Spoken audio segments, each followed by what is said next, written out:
President Biden courted black voters in Michigan and Georgia this weekend. Recent polling shows waning support, however, among the key demographic over the last 4 years. And last night in Detroit, he attended an NAACP dinner where he called out Donald Trump's continued defense of January 6th insurrectionists. Let me ask you, what do you think he would have done on January 6th if black Americans had stormed the Capitol? No, I'm serious. Trump isn't running to lead America. He's running for revenge. Earlier in the day, Biden gave the commencement address at Morehouse College in Georgia. About a dozen students and faculty turned their backs during his speech in protest of his stance on the Israel-Hamas war. The president reiterated his support for peaceful protests and for an immediate ceasefire in Gaza. Meanwhile, Donald Trump spent part of his weekend in Texas, where he picked up an endorsement from the National Rifle Association and encouraged gun owners to vote in November. Gun owners don't vote. What is that all about? I've heard that. I heard it a few weeks ago. If the gun owners voted, we would swamp them at levels that nobody's ever seen before. So I think you're a rebellious bunch. But let's be rebellious and vote this time, okay? We want a landslide that is, here's the expression, too big to rig. Meanwhile, new CBS News polling finds Donald Trump leads President Biden by as much as 9 points among likely Florida voters. This is despite widespread support for abortion access, which has been a main platform pitch for the Biden campaign. Trump has won his home state twice in the last 2 election cycles, though.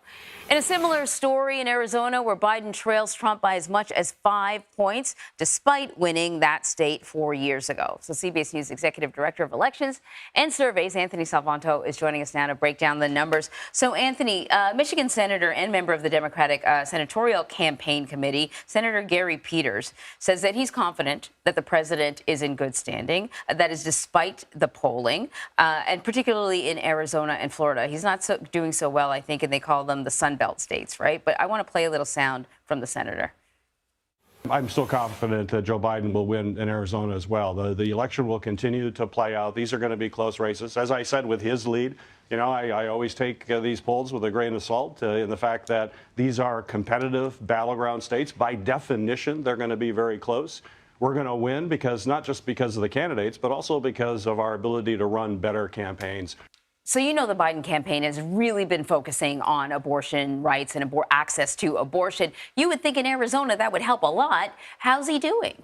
Both these states, and the reason we did these polls, is that abortion has put them in the national spotlight, right? Arizona with that 1864 law, and they may see a ballot referenda. Florida will see a ballot referenda. And in both those places, you have large majorities who, in the case of Arizona, if they get a referenda, they would vote yes. And it's a similar story in Florida, right? They think their current 6-week abortion ban is too strict, and they would vote yes if they get a referenda too. So why is this not necessarily accruing to Joe Biden? Right. 2 big reasons, right? One is, very simply, the economy and inflation rank much higher than abortion on the issues list, right? That's number one.